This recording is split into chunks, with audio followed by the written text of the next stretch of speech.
আমার মামার কাছে থেকে একটা ঘটনা শুনে সেটা লিখতে বসে যাই। ভুল ত্রুটিগুলো ক্ষমাসুন্দর দৃষ্টিতে দেখবেন। এটা আমার মামার সাথে ঘটে যাওয়া একটি সত্য ঘটনা। তো ঘটনায় আসা যাক। আমার মেস থেকে মামার বাসা কাছে হওয়ার কারণে প্রায় বৃহস্পতিবার রাতে মামার বাসায় যাওয়া হতো এবং রাত থেকে পরের দিন আবার মেসে ফিরে আসতাম। তেমনই এক বৃহস্পতিবার হঠাৎ মামার ফোন। তিনি বললেন, তোমার ছোট মামা আসছে বাসায়, তুমি আমাদের এখানে চলে আসো, খাওয়া দাওয়া গল্প হবে। যেই কথা সেই কাজ। কিছুক্ষণের মধ্যে সব কাজ করে চলে গেলাম মামার বাসায়।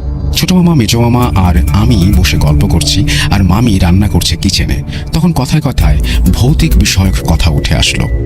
তখন মামা বলল, আমার নিজের সাথে ঘটে যাওয়া সত্য ঘটনা আছে, কয়েকদিন আগে আমার সাথে ঘটে যাওয়া। সাথে সাথে আমার চোখ গল্প শোনার জন্য উৎসাহিত হয়ে উঠল। তারপর মামাকে বলতে বললে মামা ঘটনা বলা শুরু করলেন।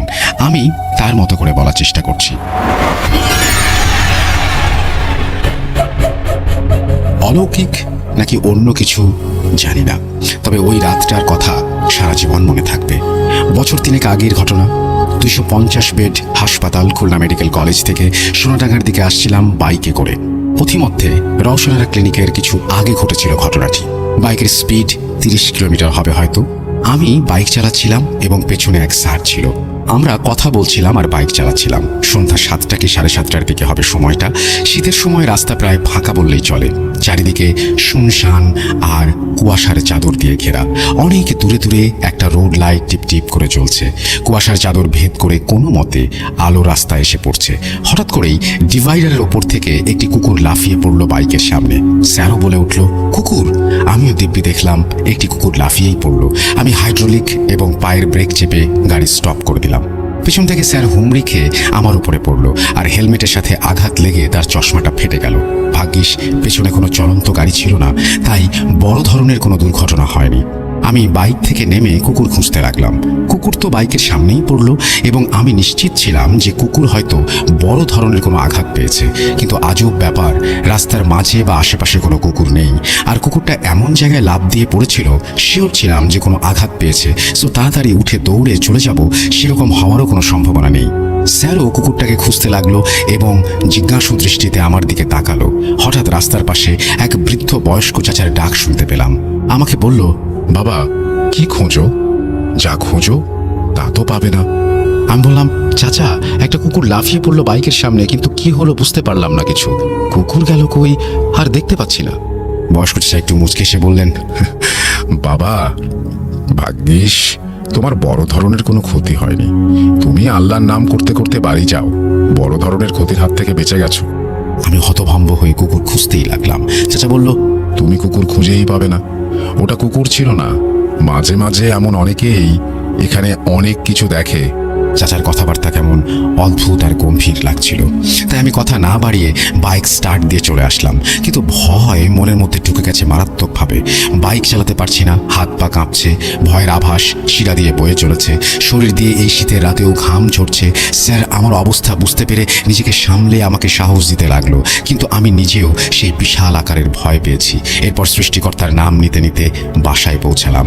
ওই ঘটনার পর থেকে 1 সপ্তাহ বাইকে হাত দেইনি। পরবর্তীতে যখনই রাতে বাইক চালাই, মনে হয় এই বুঝি কুকুর লাফিয়ে পড়লো বাইকের সামনে। এই বলে মামা একটু থামলেন। তখন আমি জিজ্ঞেস করলাম, মামা, এরকম ঘটনা ওই জায়গা থেকে আরও কারো সাথে হয়েছে কিনা? তখন মামা বললেন, ওইখানে এরকম ঘটনার শিকার আরও অনেকে হয়েছে। ঘটনার পরদিন এই অভিজ্ঞতা সম্পর্কে ফেসবুকে একটা পোস্ট করেছিলাম। সেখান থেকে এই ঘটনার সত্যতা পাই এবং আরও অনেকে এই অভিজ্ঞতার শিকার করেছেন বলে জানতে পারি। এখানে বলে রাখা ভালো, আমার মামা খুলনা ভিত্তিক অনলাইন বিজনেসের একটি গ্রুপের অ্যাডমিন। সেই সুবাদে অনেকে চেনেন, জানেন এবং গ্রুপে পোস্ট করার মাধ্যমে সকলে এর সত্যতা সম্পর্কে জানান। অনেকে ওই জায়গায় এই অভিজ্ঞতার শিকার হয়েছে বলেও জানায়। ফেসবুকের এই পোস্ট সূত্রে জানতে পারি ওই জায়গায় একটা কবরস্থান রয়েছে। মাঝরাতে কিংবা সন্ধ্যা রাতে ওই রাস্তা দিয়ে গেলে অনেকের সাথে এরকম ঘটনা ঘটে। বিভিন্ন জন বিভিন্ন রকমের জন্তু, বিভিন্ন আকৃতির মানুষ দেখতে পায়। অনেকে আবার ছোট বাচ্চা হামাগুড়ি দিয়ে হেঁটে যাচ্ছে দেখতে পায়। মাঝে মাঝে দুর্ঘটনাও ঘটে। যারা বাইক চালায় বা গভীর রাতে গাড়ি চালায় তারা অনেকেই এমন ঘটনার সাক্ষী হন।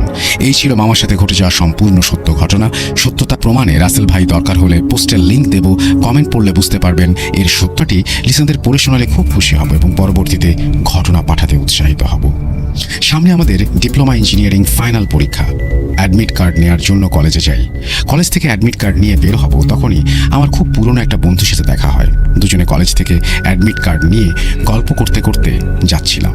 যেহেতু অনেক ভালো বন্ধু, কলেজে যখন প্রথম ভর্তি হয় তখন একসাথে কলেজ হোস্টেলে ছিলাম, একই ডিপার্টমেন্টে পড়তাম, পাশাপাশি হোস্টেলে একই রুমে থাকতাম। সে কারণে বন্ধুত্বটা একটু বেশি ঘনিষ্ঠ ছিল। আমার সেই বন্ধুর নাম হৃদয়, বাসা নওগাঁ জেলা, আত্রাই থানায়। কথায় কথায় তাকে এক পর্যায়ে জিজ্ঞেস করে বসি, বন্ধু, তোর শরীর দিন দিন কেমন শুকিয়ে যাচ্ছে, বড় কোনো অসুখ বিসুখ হয়েছে নাকি? তখন আমার একটা হাত নিয়ে তার ডান হাতের কনুইয়ের একটু ওপরে রাখলো এবং বলল, এটা কি দেখো, কিছু আন্দাজ করতে পারো? শার্টের ওপরে হাত দিয়ে আমি একটু আমতা আমতা করে বলি, মনে হচ্ছে একটা তাবিজ। তখন হৃদয় বলল, হ্যাঁ বন্ধু, তাবিজ এটা। তখন একটু আগ্রহ নিয়ে জিজ্ঞেস করলাম, কিসের তাবিজ এটা? তখন হৃদয় বলল, আমার উপর ব্ল্যাক ম্যাজিক করা হয়েছে। আমি তখন মনে মনে একটু খুশি হলাম, এ তো মেঘ না চাইতে বৃষ্টি। অনেক দিন থেকে একটা ব্ল্যাক ম্যাজিকের ঘটনা খুঁজছিলাম ভূত.com-এ পাঠানোর জন্য। আমি হৃদয়কে বেশ আগ্রহ নিয়ে বললাম, তোমার সাথে কি হয়েছে বিস্তারিত বলো তো। হৃদয় বলতে শুরু করলো। আমি হৃদয়কে থামিয়ে দিলাম। রাস্তায় দাঁড়িয়ে না শুনে চলো বর্ণালীতে চায়ের দোকানে গিয়ে চা খেতে খেতে তোমার ঘটনা শুনবো। এই বর্ণালীতে এসে 2 কাপ চা নিয়ে রেল লাইনের পাশে 2টা চেয়ার নিয়ে বসলাম। হৃদয় তখন চায়ের কাপে চুমুক দিতে দিতে ঘটনা বলা আরম্ভ করলো। হৃদয় যেভাবে বলেছে আমিও সেভাবেই বলছি। আসলে আমার জীবনে ছোটবেলা থেকে এরকম অনেক ঘটনা হয়েছে। আমাদের খুব কাছের একটা মানুষ আমার উপরে কালো জাদু করেছিল, যার জন্য আমার শরীরের এই অবস্থা দেখছো। আর যে তাবিজটা, সেটাও ওই জন্য বাধা। যেন আমি একবার কালো জাদু শিখতে গিয়েছিলাম। বাদ দাও সেসব কথা। কালো জাদু শিখতে গিয়ে কি হয়েছিল সেসব পরে একদিন বলবো। এখন শোনো আমার উপরে কিভাবে কালো জাদু করা হয়েছিল। সময় 2018। আমি তখন এসএসসি পাশ করে রাজশাহীতে তোমাদের সাথে ডিপ্লোমা ইঞ্জিনিয়ারিংয়ে ভর্তি হয়েছি। ছুটিতে গ্রামের বাড়িতে যাওয়ার পর দেখি আমার বড় মা, মানে আমার বড় চাচার বউ, নানা রকমের পিঠা, অনেক ধরনের তরকারি তৈরি করে আমাদের বাড়িতে নিয়ে যেত। মা সেগুলো আমাকে খেতে দিত না। আমি যদি মাকে জিজ্ঞেস করতাম কেন খেতে দিবা না, কি সমস্যা, মা কিছু বলতো না, কিন্তু খেতে দিত না। এমনি এক ছুটিতে গ্রামের বাড়িতে গিয়েছি। আমার বড় মা আমাকে এসে বলছে, বাবা হৃদয়, আমাকে একটা কবুতরের বাচ্চা জবাই করে দাও তো। আমি তার কথা মতো জবাই করে দিয়েছি। রাতের বেলা সেই কবুতরের মাংসের একটু তরকারি আমাদের বাড়িতে দিয়ে যায়। মা আমাকে কিছুতেই খেতে দেবে না। কবুতরের মাংস ছিল আমার খুব পছন্দের, তাই 2 টুকরা মাংস খেয়ে নেই। তারপর 10 থেকে 15 দিন পর মূলত আসল সমস্যা শুরু হয়। এক রাতে শুয়ে শুয়ে ফোনে ফেসবুক দেখছিলাম। হঠাৎ আমার রুমের পশ্চিমের জানালার কাছ থেকে কর্মর কর্মর শব্দ শুনতে পাচ্ছি। প্রথমে ভেবেছিলাম কুকুর হয়তো হাড় চিবাচ্ছে, কিন্তু একটু পর ক্রমশ ওই শব্দ বেড়ে যাচ্ছে। এক সময় জানালার কাছে গেলে বুঝতে পারি পশ্চিমের জানালা থেকে দক্ষিণের জানালায় কি যেন হেঁটে চলে গেল, এবং দক্ষিণের জানালা তো কেউ যেন দাঁড়িয়ে আছে, মহিলা বা পুরুষ, এবং মহিলা বা পুরুষ মিশ্রিত কর্কশ একটা কণ্ঠস্বর শুনতে পেলাম। শব্দ শুনতে পাচ্ছিস? শব্দ ঠিক এইভাবেই কর্মর করে হাড় চিবিয়ে খাবো। আমি প্রথমে ভেবেছিলাম কেউ হয়তো দুষ্টুমি করে আমাকে ভয় দেখাচ্ছে। সেদিন রাতে শুয়ে পড়ি, আর কোনো সমস্যা হয়নি। কিছুদিন পরে এক রাতে হঠাৎ বাথরুমে যাওয়ার জন্য রুম থেকে বের হয়েছি। বলে রাখা ভালো, আমাদের বাড়ির চারিদিকে প্রাচীর দিয়ে ঘেরা, বাথরুমও বাড়ির ভেতরে, কিন্তু বাড়ির আঙিনায় টিউবওয়েল। বাথরুম থেকে বের হয়ে হাত মুখ ধোয়ার জন্য যেই টিউবওয়েলের কাছে হাতল ধরেছি, তখন আমার চোখ উপরে যায়। আমি যা দেখি কোনো মানুষ যেন তা না দেখে এবং দেখতে চাইবে না, কোনো মানুষেরই দেখার জন্য প্রস্তুত নয়। আমি দেখি একটি বিশাল কালো অবয়ব দাঁড়িয়ে আছে, তার এক পা বাথরুমের ছাদে, অন্য পা প্রাচীরের চালের ওপরে, এবং আশ্চর্যজনক বিষয় হলো তার চুলগুলো একবার মহিলাদের মতো কোমর পর্যন্ত নেমে আছে, পরক্ষণে আবার চুলগুলো ছোট পুরুষের মতো লাগছে, এবং তার চোখগুলো কেমন যেন গোলাকার এবং একটু মনে হচ্ছে জলজল করছে, এরকম তার চেহারা, এবং বিদঘুটে একটা আকৃতি তার। এটা দেখার পর আমার শির দ্বার দিয়ে যেন হিমেল স্রোত বয়ে গেল। আমি এটা দেখে এক দৌড়ে ঘরে চলে গেলাম। আমি আগেই বলেছি কালো জাদু শিখতে গিয়েছিলাম, এইগুলোর সাথে কিছুটা হলেও পরিচিত, তাই খুব একটা আমলে নিয়েছিলাম না। পরদিন সকালে আর কোনো সমস্যা হলো না। সমস্যা শুরু হয় তার ঠিক কয়েকদিন পর। একদিন দুপুরে খাওয়া শেষ করে কিছুক্ষণ বিশ্রাম নিয়ে প্রতিবেশী এক ভাইয়ের সাথে আমরা আত্রাই বাজারে গিয়েছিলাম ভাইয়ের এবং আমার কম্পিউটারে কিছু এক্সেসরিজ কেনার জন্য। এক্সেসরিজ কিনে বের হয়ে ভাই আর আমি আখের রস খেয়ে বাড়ির উদ্দেশ্যে একটা ভ্যান নিয়ে রওনা দেই। বাড়ি আসার পথে একটা শ্মশান পড়ে, সেটা পার হয়ে আসতে হয়। শ্মশানের কাছে আসতেই ভ্যানটা অটোমেটিক বন্ধ হয়ে যায়। তখন মাত্র দুপুর গড়িয়ে বিকেল হয়েছে। ভ্যানটা ছিল ব্যাটারি চালিত। ভ্যানওয়ালা ভ্যান থেকে নেমে বলল, ভাই, ভ্যানের পিকআপ নষ্ট হয়ে গেছে, আর যাওয়া যাবে না, আপনারা অন্য একটা ভ্যান নিয়ে চলে যান। তখন ভ্যান থেকে নেমে হেঁটে আসার সময় মনে হলো আমাকে কে যেন কেউ মাটিতে ঠেসে ধরেছে, মনে হচ্ছে মাটির ভেতরে ঢুকিয়ে দেবে। আমার পা সামনের দিকে যাচ্ছে না, কোনো এক অদৃশ্য শক্তি আমার পা দুটোকে মাটির ভেতরে ঢুকিয়ে নেবার চেষ্টা করছে এবং আমি একটা টান অনুভব করছি। কোনো রকম বড় ভাইয়ের কাঁধ ধরে অনেক কষ্ট করে হিঁচড়ে পিছড়ে শ্মশান পার হতে না হতেই আমার পায়ের শক্তি ফিরে এলো। তখনও মাথাটা ঝিমঝিম করছিল, ভাবলাম চা খেলে যদি মাথার ঝিমঝিম ভাবটা কেটে যায়। তাই পাশের দোকানে বসে চা খেয়ে অন্য একটা ভ্যান নিয়ে বাসায় চলে আসি। বাসায় এসে রুমে ঢুকে শুয়ে পড়ি। কিছুক্ষণ পর আমার পুরো শরীরে ঝাঁকুনি দিয়ে জ্বর আসে এবং 3টা কম্বল নিয়ে শুয়ে থাকার পরেও যেন শীত কমছে না। ছোট বোন আমার রুমে আমাকে ডাকতে আসে এবং এই অবস্থা দেখে এক দৌড়ে মাকে ডেকে নিয়ে আসে এবং মা এসে আমাকে জিজ্ঞেস করলো কি হয়েছে। আবার বাবাকে গিয়ে বলে, দেখো তো ছেলেটা বাইরে থেকে উল্টাপাল্টা কিছু খেয়ে এসেছে নাকি। বাবা এসে আমাকে জিজ্ঞেস করে, কি খেয়েছিস বাইরে গিয়ে? আখের রস আর চা খেয়েছি। তখন বাবা চিন্তা করেন এইসব হওয়ার কারণ কি। তখন আমি বাবাকে আমার সাথে এতদিন ঘটে যাওয়া সব ঘটনা খুলে বলি। বাবা একটা হুজুরের কাছে নিয়ে যান আমাকে। হুজুর এসে আমাকে ঝাড়ফুঁক করে এবং একটা তাবিজ দিয়ে চলে যান। কিন্তু কয়েকদিন পর আমার অবস্থার একটু উন্নতি হয় না, বরং অবনতি হতে থাকে। শরীর শুকিয়ে যায়, মনে হচ্ছে হাড্ডির ওপর শুধু চামড়ার প্রলেপ, আর চোখগুলো গর্তের ভেতরে চলে গেছে, চোখের নিচ দিয়ে কালি পড়ে গেছে। এগুলো দেখে আমাদের এক প্রতিবেশী বাবাকে এক হিন্দু কবিরাজের খোঁজ দেন। সেদিন বাবা সেই কবিরাজকে ফোন দিলে তিনি বলেন কোনো এক কাজের জন্য আজকে আসতে পারবে না, মোবাইলের মাধ্যমে কিছু ঝাড়ফুঁক দিয়ে দেয় এবং পরশুদিন আমাকে নিয়ে যেতে পারবে বলে জানায়। পরশুদিন কবিরাজের কাছে গেলে তিনি আমাকে দেখে প্রথমে বলেন, তোমাকে কিন্তু অনেক বাজে ধরনের কার্যত করা হয়েছে। আমার কাছে এসেছো ভালো করেছো, আর কিছুদিন পর আসলে হয়তো তুমি বাঁচতেও পারতে না।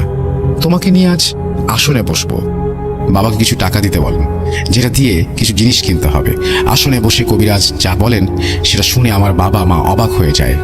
আপনাদের খুব নিকটবর্তী লোক এই কাজটা করেছে এবং কোনো কিছুর সাথে খাওয়ানোর মাধ্যমে এই ব্ল্যাক ম্যাজিকটি করা হয়েছে। কবিরাজ কিছু ওষুধ দেন, মাকে বলে এই ওষুধগুলো বেটে খাইয়ে দিতে। খাওয়ানোর 1 ঘন্টার মধ্যে প্রচুর পরিমাণে বমি হয় এবং আমার বাথরুমে যেতে হয় বারবার। তারপর আমরা বাসায় চলে আসি, এসে গোসল করি, মা ওষুধগুলো বেটে আমাকে খাওয়ায়। আনুমানিক 30-40 মিনিট পর আমার আবারও বাথরুম হয়। বাথরুম থেকে বের হওয়ার পরে ফ্রেশ হয়ে ঘুমিয়ে পড়ি। রাত 11টার সময় ঘুমাই এবং পরের দিন সকাল 11টার সময় ঘুম থেকে উঠি। কবিরাজ আগেই মাকে বলে দিয়েছিল ঘুমানোর পর ওকে ডাকা যাবে না, 1 দিন হোক 2 দিন হোক একা একাই সে উঠবে। ঘুম থেকে ওঠার পর আমার অনেকটাই ভালো লাগছিল, মনে হলো আমি একদম সুস্থ হয়ে গেছি। এই বলে হৃদয় চুপ করে গেল। কি ভাবছেন, ঘটনা এখানেই শেষ? আমিও ভেবেছিলাম, কিন্তু অনেকটা বাকি আছে এখনো। হৃদয় আবারও বলতে শুরু করলো। তার কিছুদিন পর আমি রাজশাহীতে আবার ব্যাক করি। রাজশাহীতে আসার পর থেকে রাতে ঘুমাতে পারতাম না, অনেক আজে বাজে স্বপ্ন দেখতাম এবং ঘুম আসতো না। বাসায় গেলেও একই সমস্যা হতো। এভাবে 3 বছর আমি রাতে ঘুমাতে পারিনি। ফজরের আজানের পর ঘুমাতাম। এই 3টা বছর খুবই কষ্টে কেটেছে আমার। গত 6 মাস থেকে তাও একটু ঘুমাতে পারছি। আমি হৃদয়কে বললাম, কবিরাজ তো সব ঠিক করে দিয়েছিল, তাহলে ঘুমাতে পারতে না কেন? এটা আবার কি ধরনের সমস্যা? হৃদয় একটা দীর্ঘশ্বাস ফেলে বলতে লাগলো, রাতে ঘুমাতে না পারার কষ্ট নিয়ে 3 বছর কাটিয়েছি আমি এবং আমার বাসার মানুষ সবাই জানতাম সমস্যার সমাধান হয়ে গেছে। একদিন মাকে বললাম রাতে ঘুমাতে পারি না। মা তখন আমাদের পাশের গ্রামের একটা হুজুরকে ডেকে নিয়ে আসেন। হুজুর আসার পরে বাসায় ঢোকার সময় বলেন, এই ছেলের উপর ব্ল্যাক ম্যাজিক করা হয়েছে। খাবারের মাধ্যমে যে ব্ল্যাক ম্যাজিক করা হয়েছে, যে কবিরাজের কাছে গিয়েছিলেন ওই কবিরাজ শুধু খাবারের মাধ্যমে যেই ব্ল্যাক ম্যাজিক করা হয়েছিল সেটা পেট থেকে বের করতে পেরেছে, কিন্তু আপনাদের বাসায় আরও কয়েকটা সমস্যা আছে। এই বলে কবিরাজ আমাদের বাসায় টানা 21 দিন রিচুয়াল করেন এবং আমাদের বাসা থেকে 21 দিনে 5 রুম থেকে 5টা এবং প্রাচীর থেকে 1টা এবং বাথরুম থেকে 1টা, মোট 7টা তাবিজ সংগ্রহ করেন এবং তা নষ্ট করে দেন। পরে আমাকে একটা তাবিজ তৈরি করে দেন, বর্তমানে যেটা আমার হাতে বাঁধা আছে। এই তাবিজ নেওয়ার পর থেকে আমি রাতে কিছুটা হলেও ঘুমাতে পারছি। ভূত.com-এ এটি আমার প্রথম ঘটনা। কিছু কারণবশত স্টুডিওতে এসে বলতে পারবো না, তাই চাই আপনি পড়ে শোনান। আমি মোহাম্মদ আশিক ইসলাম ওয়াহিদ, ঠিকানা পিরোজপুর, নাজিরপুরের 1 নং মাটিভাঙা ইউনিয়ন পরিষদের সামনেই আমাদের বাসা, তারাবুনিয়া বাজার। ঘটনাটি সিলেক্ট হলে অবশ্যই আমাকে জানাবেন। আমার ফোন নাম্বার, তিনি ফোন নাম্বার শেয়ার করেছেন। ঘটনায় আসছি।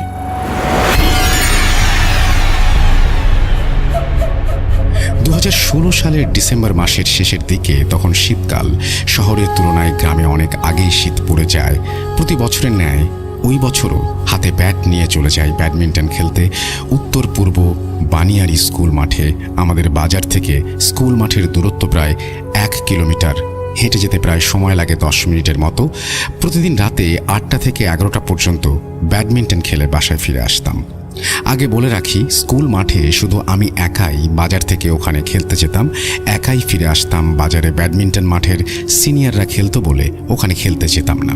তো একদিন রাতে খেলতে খেলতে কখন যে রাত 1টা বেজে গেল সেদিকে কোনো খেয়ালই নেই। আমরা খেলায় তখনও উন্মাদ। তো সব কিছু গোছাতে গোছাতে রওনা দিতে দিতে আমার রাত 1:30 বেজে গেল। স্কুল থেকে বাসায় যাওয়ার রাস্তার পাশ দিয়ে বয়ে গেছে নদী। মিডল পয়েন্ট অর্থাৎ মাঝ বরাবর আসলে 2 পাশ ঘিরে বিশাল বড় বাঁশঝাড়। বাঁশঝাড়ের বাগানটি এত বড় যে দিনের বেলায়ও রাস্তাটি অন্ধকারে পরিণত হয়।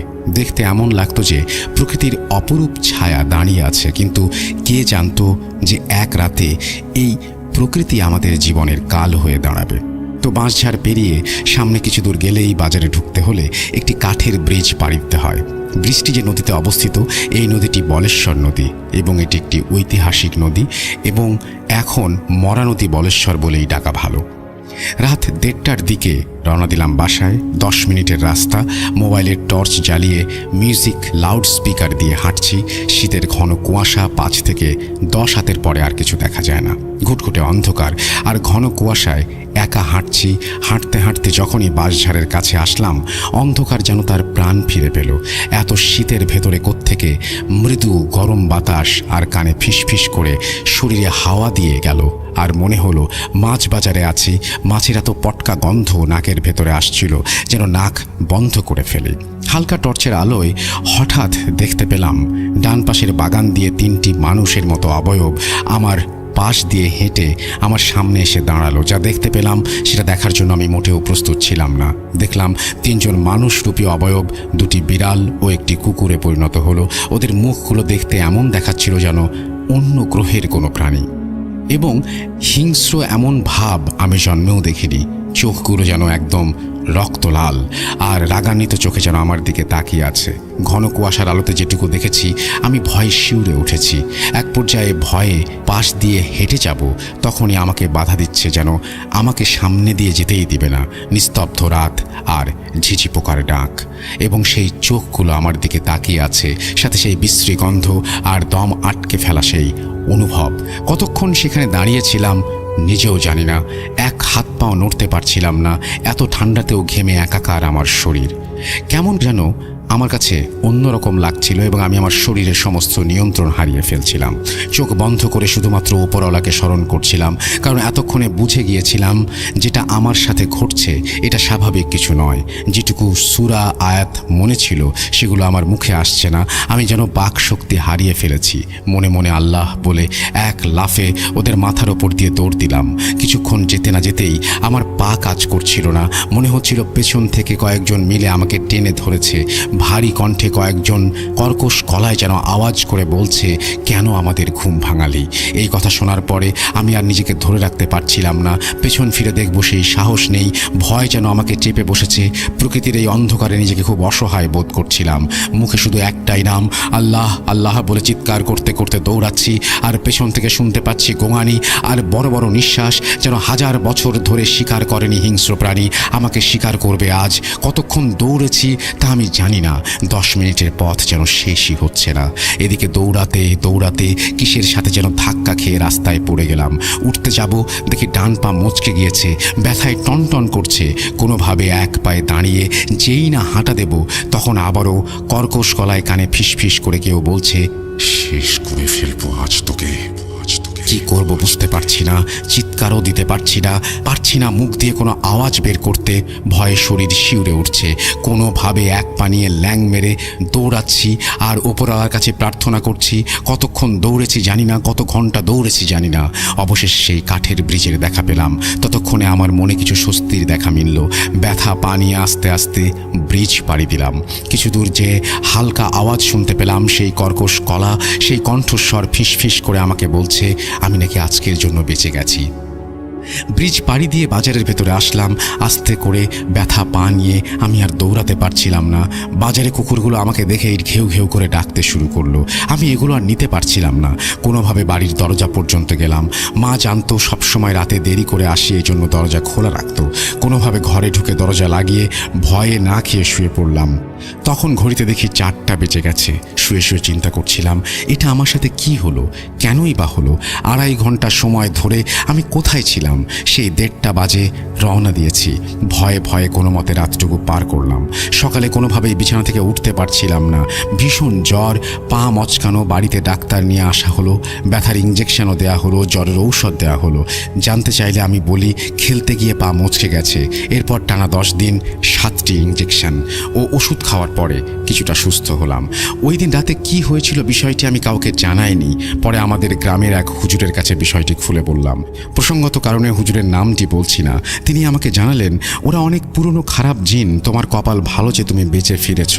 এরপর হুজুর আমাকে কিছু রিচুয়াল দেয় এবং পানি পড়া দিয়ে আমার শরীর বন্ধ করে।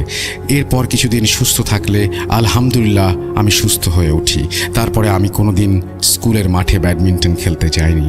আমার আর কোনো ভয়ের সম্মুখীন হতে হয়নি। আজ ভূত.com-এ শেয়ার করলাম এই ঘটনাটি 100% সত্য ঘটনা। যার সাথে ঘটে সেই বোঝে ভয়ের কি নির্মম যন্ত্রণা। আর একটা কথা বলতে চাই, যদি কাহিনী বানিয়ে লিখতাম তাহলে আজ 8 বছরে অন্তত 15 থেকে 20টা ইমেল আপনাকে পাঠাতে পারতাম। কিন্তু না, এমনটা কখনো হবে না ইনশাল্লাহ। মেইলটা পড়ে শোনানোর জন্য অসংখ্য ধন্যবাদ রাসেল ভাই। আমি ইউএসএতে ওয়াশিংটন ডিসির কাছে একটা অ্যাপার্টমেন্ট কমপ্লেক্সে থাকি। খুবই নর্মাল একটা এরিয়া, কিন্তু তেমন মানুষ নেই। অ্যাপার্টমেন্টটা রেন্ট নেওয়ার পর যেটা জানতে পারলাম, এই অ্যাপার্টমেন্ট বিল্ডিংয়ে কোনো টেন্যান্ট 2-3 মাসের বেশি থাকে না। খুব ভালো ডিলে পেয়েছিলাম, তাই মনে অন্য চিন্তা আসেনি। রেন্ট নেওয়ার 2-3 মাস পর আমার হাজব্যান্ড উইয়ার্ড বিহেভ শুরু করে। কথায় কথায় রেগে যেত, অনেক ঝগড়া করত এবং ঝগড়ার বিষয়গুলো খুব নর্মাল ছিল। খেয়াল করতাম সামটাইমস ওর চোখ অনেক লাল হয়ে যেত। আমি ব্যাপারটা প্যারানর্মাল মনে করিনি, কিন্তু একদিন আমি দেখতে পাই আমার হাজব্যান্ডের শ্যাডো নর্মাল না। আমি ভয় পেয়ে ওকে আয়াতুল কুরসি পড়তে বলি, কিন্তু ও একটা ওয়ার্ডও বলতে পারছে না। আমার লাইফে অনেক প্যারানর্মাল এক্সপিরিয়েন্স আছে, তাই বুঝলাম ও স্বাভাবিক না। সেদিন থেকে আমি রেগুলার দোয়া পড়া স্টার্ট করলাম। 11 বার সূরা নাস, সূরা ফালাক, 3 কুল আর আয়াতুল কুরসি। সেদিন রাতে আর কিছু হলো না। পরদিন সন্ধ্যায় আমার বাসার পেট অ্যানিমেলগুলো উইয়ার্ড আচরণ শুরু করলো। কেউ আমাদের বেডরুমে ঢুকতে চায় না। আমরা ভাবলাম কিছু হয়তো অসুবিধা লাগছে, না হলে আমার পোষা কুকুর হয়তো বিড়ালটাকে বিরক্ত করছে। দেখার জন্য আমি আমার হাজবেন্ড ঘুরে দেখলাম বেডরুমের ক্লোজেটের ডোর খোলা, যেটা কখনোই খোলা থাকে না।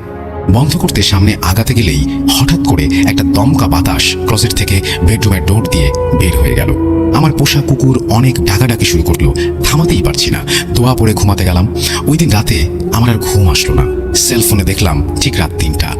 টাইম দেখার পর ঘুমের ঘোর একটু না একটু কাটতেই বুঝতে পারলাম আমার হাজব্যান্ড ঘুমের মধ্যে কথা বলছে। আমি কিছু ওয়ার্ড বুঝতে পারছি, কিন্তু বাংলাতে না। গুগলে সার্চ দিয়ে দেখি ওয়ার্ডগুলো অ্যারাবিক, মিনিং আমার মনে নেই। এমন সময় চোখ এলো ক্লোজেটের দিকে, ডোর আবার খোলা। আমি আবার হাজব্যান্ডের দিকে তাকালাম। এক সময় তার ঘুম ভেঙে গেল। উঠে জিজ্ঞেস করাতে বলল কি স্বপ্ন দেখেছি মনে নেই। এর কিছুদিন পর রাতে কে যেন আমার গলা চেপে ধরে। আমার হুঁশ আসতে আমি দেখি আমার হাজব্যান্ড জোর গলায় ডেকে আমাকে ঘুম থেকে জাগানোর চেষ্টা করছে, আর আমাদের পেট কুকুরগুলো অনেক জোরে জোরে ডাকছে। সেই ক্লোজেটের দিকে তাকিয়ে ক্লোজেটের দরজা আবারও খোলা। এভাবে আরো 2 রাত আমাদের ঘুম ভেঙে যেতে লাগলো। আমাদের কুকুরের ডাকাডাকিতে মূলত আমাদের ঘুম ভাঙতো। শুধু ক্লোজেটের দিকে তাকিয়ে তাকিয়ে তারা ডাকতো যেন কিছু একটা আছে ওখানে। ক্লোজেটের দরজা কেউ না খুললে নিজে খুলে যাওয়া পসিবল না। সব জানালা বন্ধ, কোনো বাতাস নেই, আর সেটা স্লাইডিং ডোর। আমরা এরপর আমাদের প্যারেন্টসের সাথে কথা বললাম এবং সেই অনুযায়ী রাতে সূরা বাকারা টিভিতে চালিয়ে ঘুমাতে যাই। রিমোটটা নাইট স্ট্যান্ডে রাখা ছিল। মাঝরাতে ঘুম ভেঙে যায় আমাদের কুকুরের ডাকে। আমার হাজব্যান্ড রুমের লাইট জ্বালিয়ে দেয়। কুকুরগুলো শান্ত হলো। দেখলাম ক্লোজেটের ডোর আবারও খোলা। টিভিতে সূরা বাকারা স্টপ হয়ে গেছে প্লে টাইমের মাঝখানে, আর অন্য আরেকটা সূরাও অন হয়ে গেছে। সূরা চেঞ্জ করলো কে? আমার হাজব্যান্ড আর আমি বুঝতে পারছিলাম না কি করব। দেশে একজন হুজুরের সাথে কথা বললাম। নামাজ বাদ দিতে মানা করলেন তিনি, কোনো ওয়াক্ত যেন মিস না হয়। তাই করতে লাগলাম। এরপর তেমন ঝামেলা হলো না। আমরা এখনো ওই বাসাতে আছি। Story 2, white deer. এটা আমার হাজব্যান্ডের সাথে ঘটে যাওয়া ঘটনা। যেখানে ঘটেছে সেই জায়গাতে গুগলে সার্চ করলে দেখতে পাবেন কত জনমানবহীন। ও তখন উবার চালাতো।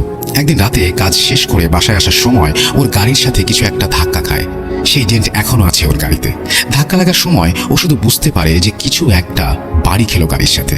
ওইখানে 2 পাশে ঘন জঙ্গল আর 2টা লেনের রাস্তা, আর কখনোই রাশ টাইম ছাড়া 2-1টার বেশি গাড়ি সেখানে দেখা যায় না। বাড়ি লাগার পর চারিদিকে তাকিয়ে আমরা দেখতে লাগলাম ও দেখলো আশেপাশে কোনো গাড়ি নেই, কোনো অ্যানিমেলও নেই, কিছু নেই। গাড়ির স্পিড ছিল 50 মাইল পার আওয়ার, বাংলাদেশের হিসাবে অলমোস্ট 100। এই স্পিডে কোনো অ্যানিমেল বাড়ি খেলে স্পট ডেট হয়ে যাওয়ার কথা, কিন্তু কিছু নেই। বাসায় এসে আমাকে ব্যাপারটা বলে। গাড়িটা যেভাবে ডেন্ট পড়ে গেছে তাতে অনেক বড় কিছুর সাথে ধাক্কা খেয়েছে বলেই মনে হচ্ছে, কিন্তু কিছুই দেখেনি। এর কয়েকদিন পর ও আবার একই রাস্তা দিয়ে যায়। আসার সময় অনেক বড় একটা হোয়াইট অ্যালবিনো হরিণ দেখতে পায়, কিন্তু এই এলাকায় এটা বিরল। হরিণটা একটু পর অন্ধকারে মিলিয়ে গেল।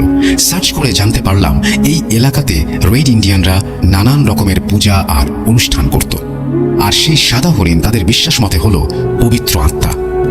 অনেক রেড ইন্ডিয়ানকে এখানে নির্মমভাবে মেরে ফেলা হয়েছিল। অনেকেই এই হরিণ দেখতে পায়, কেন জানা নেই। স্টোরি 3, চম্পা গাছের জিন। আমি তখন ক্লাস 10-এ পড়ি চিটাগংয়ে।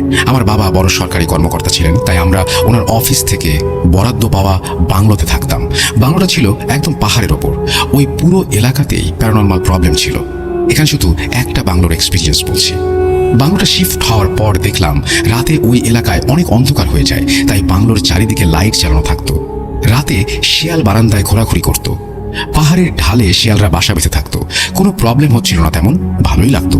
আমরা খেয়াল করলাম বাসার চারিদিকে মাটির সানকিতে সূরা লিখে ঘর বন্ধ করে রাখা আছে। একদিন বাসা রং করানোর জন্য মিস্ত্রি আসে। ওরা রং করার জন্য সেই মাটির সানকিগুলো খুলে ফেলে।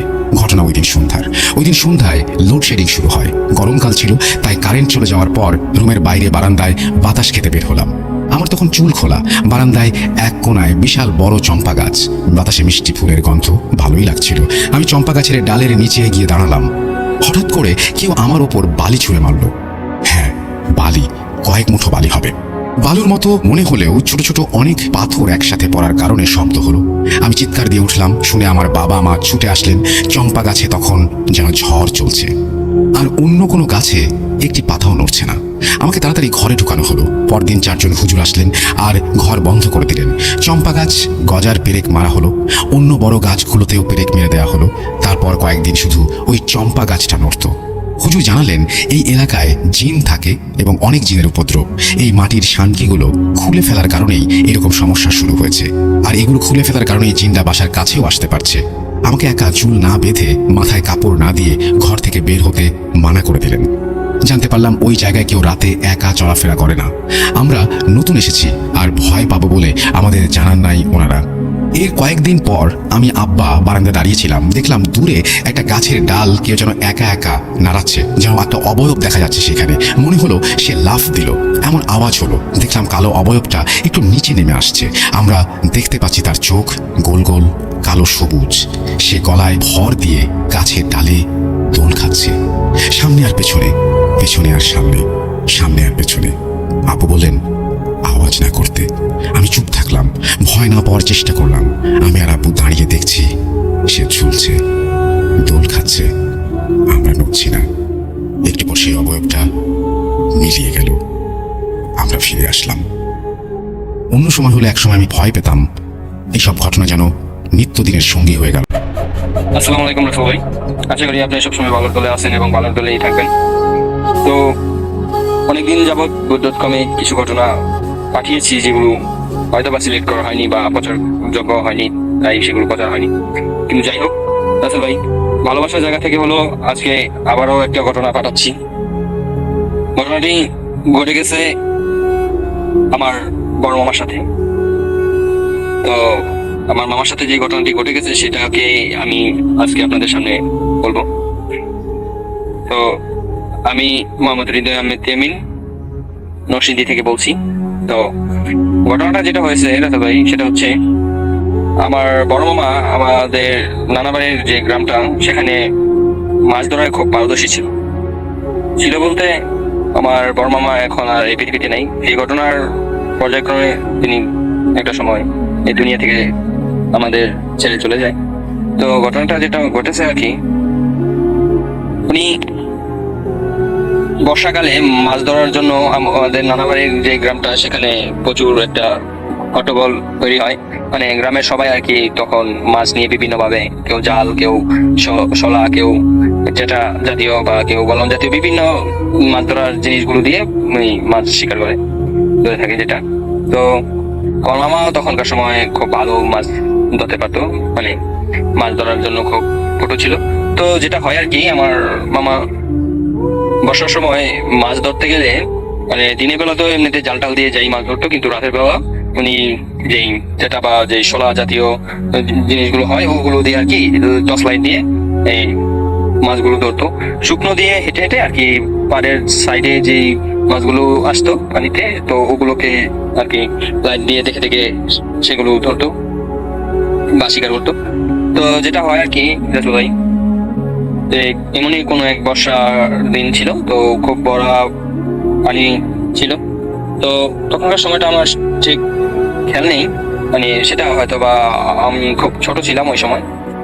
তো আমি ঘটনাটা স্পষ্ট যেটা আমি আমার মার কাছ থেকে শুনছি এবং আমার নানার কাছ থেকেও শুনছি। তো ওনারা যেভাবে বলছে আমি সেভাবে আর কি বলছি যে মামা যেটা করে আর কি, তো উনি প্রতিদিনের মতোই সেদিনও মাছ ধরতে চলে যায়।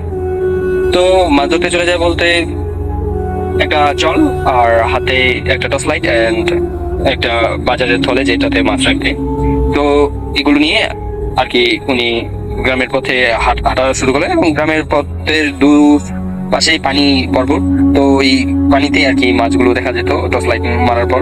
তো সেখান থেকে আর কি মাছগুলো ধরতো।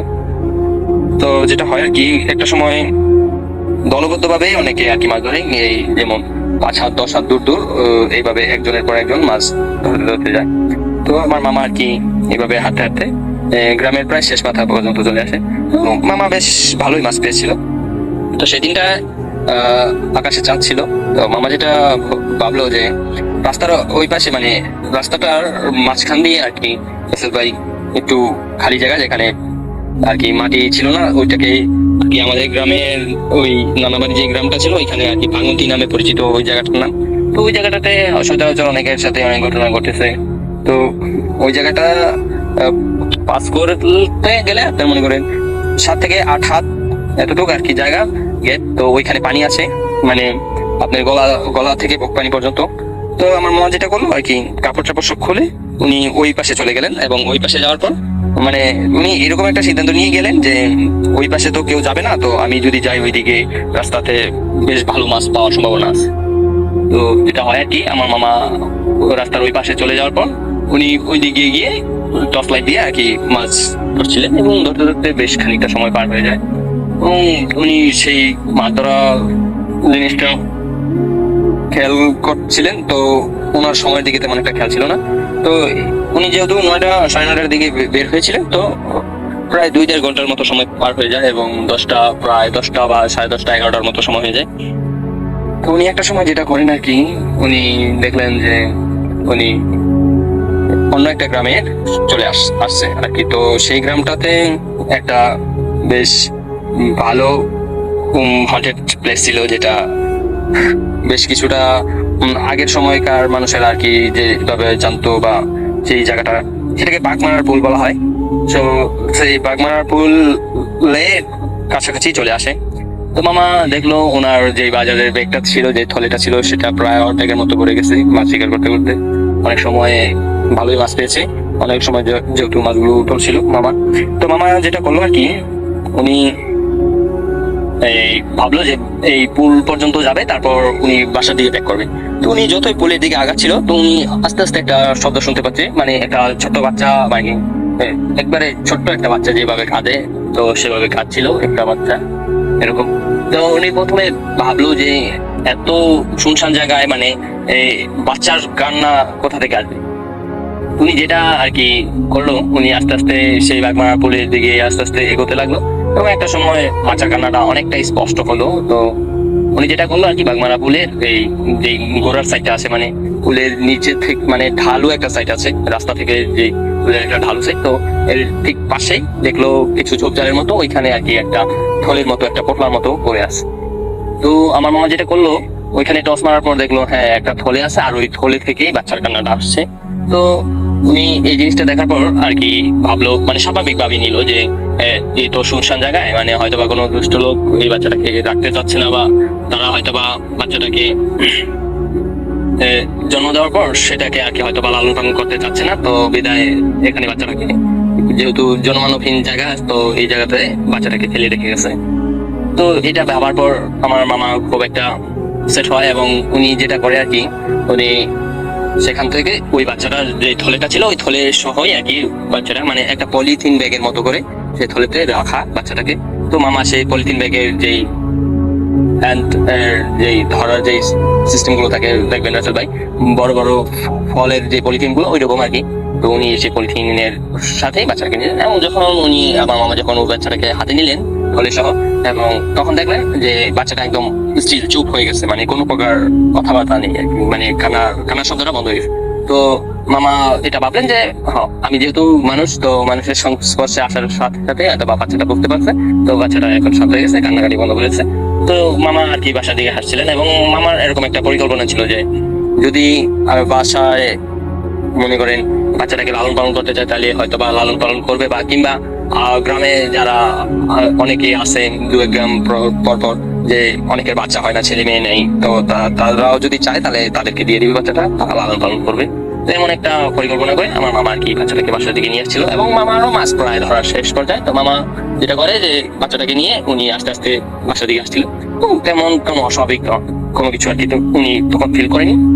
তো মামা এভাবে হাঁটছিল। তো একটা সময় যেটা হয় আর কি রাসেল ভাই, উনি খেয়াল করছে ওনার যে মাছের ব্যাগটা ছিল ওই ব্যাগটা আস্তে আস্তে যেমন হালকা হয়ে যাচ্ছিল।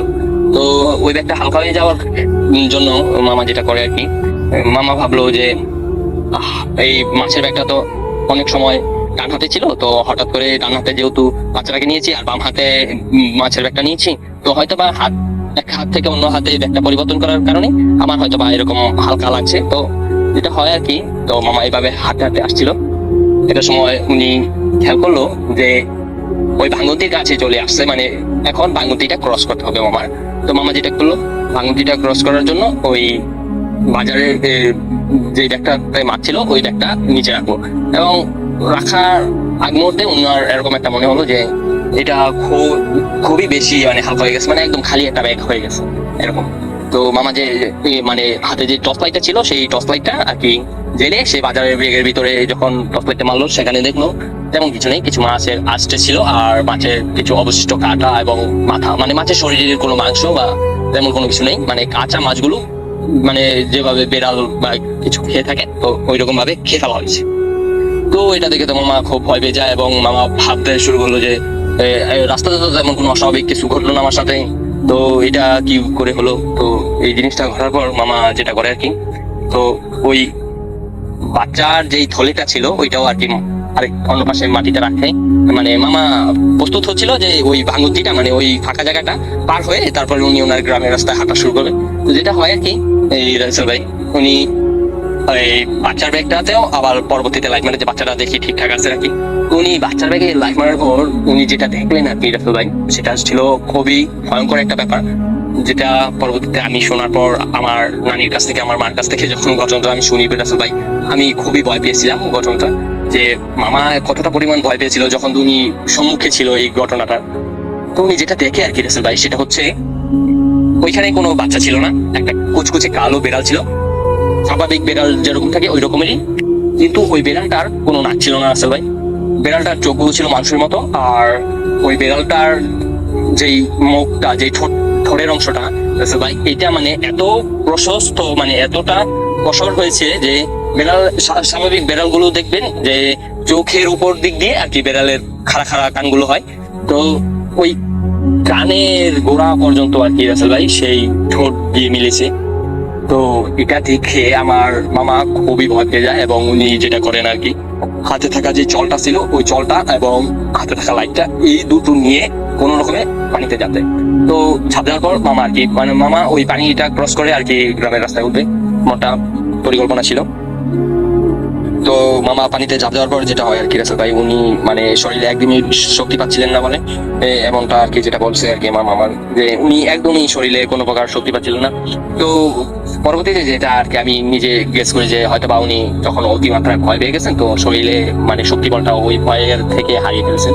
তো ওনার মানে এমন একটা মনে হচ্ছিল যে কোনো একটা অশরীর কিছু একটা ওনাকে এরকম ভাবে রেখেছে যে মানে উনি কোনোভাবে পানি থেকে উঠতে পারছিল না। তারপর একটা সময় উনি আস্তে আস্তে পানি থেকে উপরে ওঠে এবং ওঠার পর সেই গ্রামের রাস্তা ধরে উনি ওনার বাড়ির দিকে দৌড় দেয়।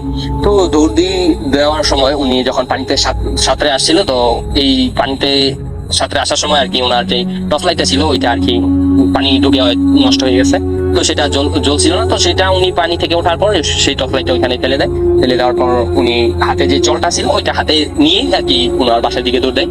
তো বাসার দিকে দৌড় দেওয়ার পর একটা সময় উনি ওনার উঠানের কাছাকাছি চলে আসে এবং মানে বাসার আঙিনাতে যখন প্রবেশ করে এবং দেখে উঠানের মাঝে সেই বেড়ালটা মানে মানে স্পষ্ট সেটা মানে সেটার যে মুখের ভিতরে যে সাদা দাঁতগুলো ওগুলো স্পষ্ট হচ্ছিল রাসেল ভাই। এবং সেই কালো বিড়ালটা উঠানের মাঝে বসে আছে, চাঁদের আলো স্পষ্ট মামা যেটা দেখলো আর কি।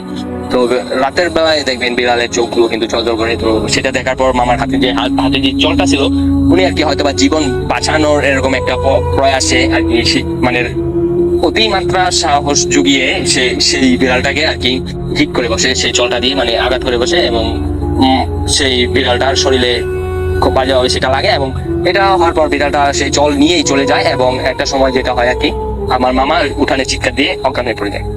তো এই ঘটনার পর বাড়ির যারা ছিল তারা ঘর থেকে বের হয়ে আসে এবং তারা আর কি আমার মামাকে রুমের ভিতরে নিয়ে যায় এবং একটা সময় মামার যখন সকালে জ্ঞান ফিরে এবং মামা এই ঘটনাগুলো বলার পর আমার নানা আর কি পাশের গ্রাম থেকে একটা কবিরাজ নিয়ে আসে এবং ওনাকে দেখায়। উনি সেই কবিরাজটা আর কি খুব ভালো ছিল, মানে উনি কোরআনের দিক দিয়ে মানে হুজুর ছিল আর কি, মানে মাঝে মধ্যে অনেকের এরকম অস্বাভাবিক কিছু ট্রিটমেন্ট আর কি উনি করতেন। তো যেটা হয় আর কি ওই লোকটা আর কি বললো যে দেখেন আমার যতটুকু করা সম্ভব ছিল আমি অবশ্যই করছি এবং এখন আর কোনো সমস্যা নেই। তো ও যে কাজটা করছে আর কি লাস্টে ওই বেড়ালটা জাতীয় যে জিনটা ছিল ওইটাকে খুব বাজেভাবে আঘাত করছে। তো সেটা একটু দুষ্ট প্রকৃতির জিন ছিল, সেটা ওকে আর কি ভয় দেখানোর পরিকল্পনা ছিল। যদি ওকে মারার তেমন কোনো পরিকল্পনা থাকতো তাহলে হয়তো বা সেটা ওকে ওই ভাঙ্গতির কাছে মেরে ফেলতে পারতো পানিতে। তো যেটা হয় আর কি ওকে ভয় দেখানোর জন্য এই কাজটা করছিল ওই দুষ্ট জিনটা।